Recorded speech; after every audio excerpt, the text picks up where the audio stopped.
One late night alone, I was in my bed, just unable to sleep. My plan was sleep, wake up fresh for Tuesday because yes, this was a school night, and do my stuff as usual.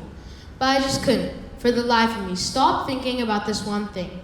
You ever get those existential thoughts your brain conjures up at the most random times? While I was lying between my mattress and blanket, trying to get a good night's sleep, my brain came up with a question, so unclear that it was able to successfully keep me up until what felt like hours. The question was this: what is something? Have you ever wondered what a thing really is? Like, what makes up everything we see around us? The best answer I could come up with was, well, something with atoms. But that answer felt incomplete, so I had a few options. A, forget about it. B, search the web at a responsible time of day and find a suitable answer. Or C, pick up my phone, spend some time contemplating that text saying 3 a.m. in the corner, and look for answers before getting an hour of sleep. I chose C if you were wondering. But no, seriously, I spent a lot of time looking, and I eventually found an answer that made sense to me. And I think this is the simplest and shortest way to explain it. Let's start with you guys. You're made of matter, right? Matter is made of molecules, molecules are made of atoms, and atoms are made of even smaller things. Particles called protons, neutrons, and electrons. But here's the surprising part. This smaller things is made of, well, nothing. Or rather, they're not made of stuff at all. Imagine wiping the universe completely clean. No people, no planets, no atoms. Nothing. What's left? Empty space. A vacuum. But here's the twist. This nothing isn't truly empty. It's more like a calm, invisible ocean. And physicists call these oceans fields. Each field is like a stage where particles can appear, interact, and disappear.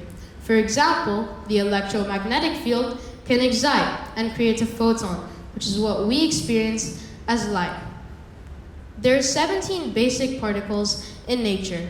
Think of them as the universe's building blocks. They can fall into 3 categories.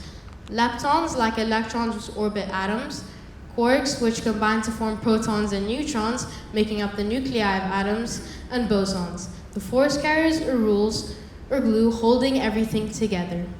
These 3 categories create everything you see, from the sun to the air you're breathing right now. But particles don't just sit there. They interact, and that's where forces come in. Forces are like the rules of a board game, which tell particles how to behave.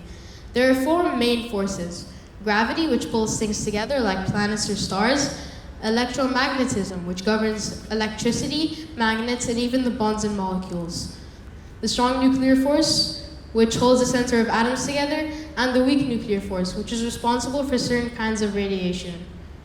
But here's the twist. If everything is made of particles, and particles are just disturbances in fields, then everything we see around us, rocks, trees, planets, are really just patterns of energy in a vast cosmic ocean. Think about it. Every single particle in the entire universe comes from these fields. For example, you guys, as crazy as it sounds, aren't actually solid. You're a collection of energy vibrating in just the right way to make you, well, you. It's a humbling idea that the ordinary is woven from the extraordinary. Maybe sleepless nights aren't so bad if they help us see just how amazing something really is. Thank you.